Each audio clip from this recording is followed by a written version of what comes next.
I awoke early and felt the Lord stretch a hand out towards me and asked me to follow him.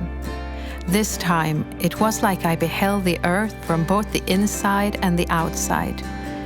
Beneath the crust of the earth, I saw an enormous machinery at work.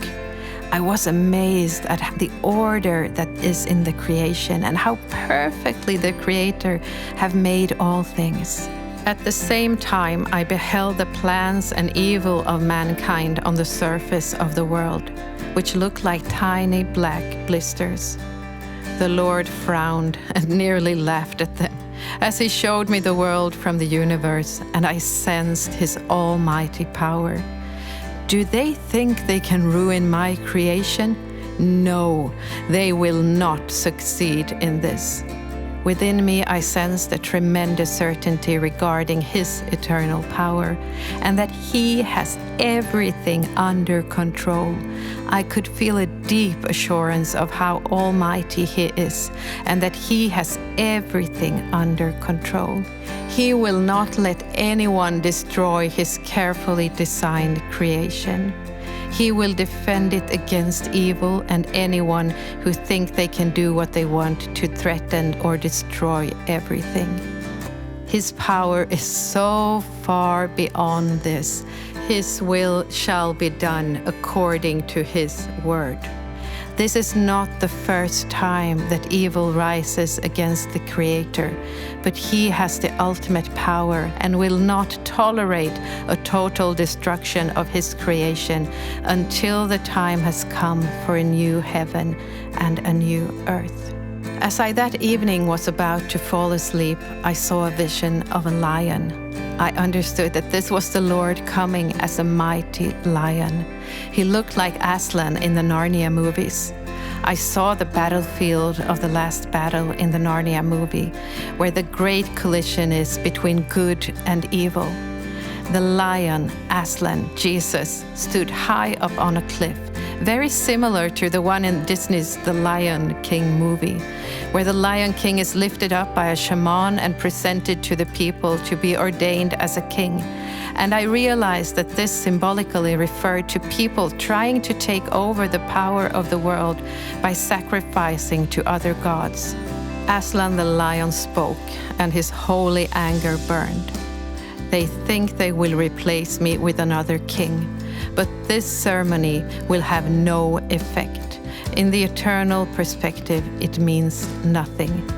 Who are these that think they can ordain another to king? My kingdom is eternal and cannot be shaken. I rule over heaven and earth and over all other dimensions of the universe. Who are these that think they can disturb my order? They know not what they do when they play with the powers of the universe, and they will pay dearly for it. The measure of sin is not yet full, but it will turn on themselves when the bowls of wrath are turned over. Then there will be no return for them. If only one of them would wake up and turn from their evil deeds. There is only one God, and the Lord Sabaoth, Jehovah, Yeshua is my name. Aside from my kingdom, no kingdom can stand. Their covenant with the sun and the moon and the stars shall not remain. It is in my orbits that these travel. How dare they think they can change anything against my creative living word? The judgment will fall upon them, and light defeats darkness. My sacrifice on Golgotha cannot be dispelled, and the power of the blood can never be replaced with ever so many child and human sacrifices. They are given a geographical victory for a time, but the circles of eternity is not for them to rule. Who are these who think they can replace my almighty power? Woe to them who conspire in the darkness and are gathering their armies. Behold, I raise up an army of holy saints under my banner, who will change the spirit of the times and bring these armies of evil down on their knees. They think they are impossible to defeat, but remember, my children. And now he turned to me and us believers with a fiery, loving gaze. The prayer of the righteous can achieve much. When you live consecrated and remain in my righteousness, your prayers will bring motion to the entire universe. When your prayers are in line with my Holy Spirit.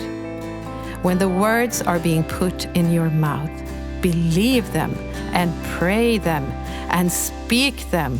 Words in prayer born by me will topple kingdoms.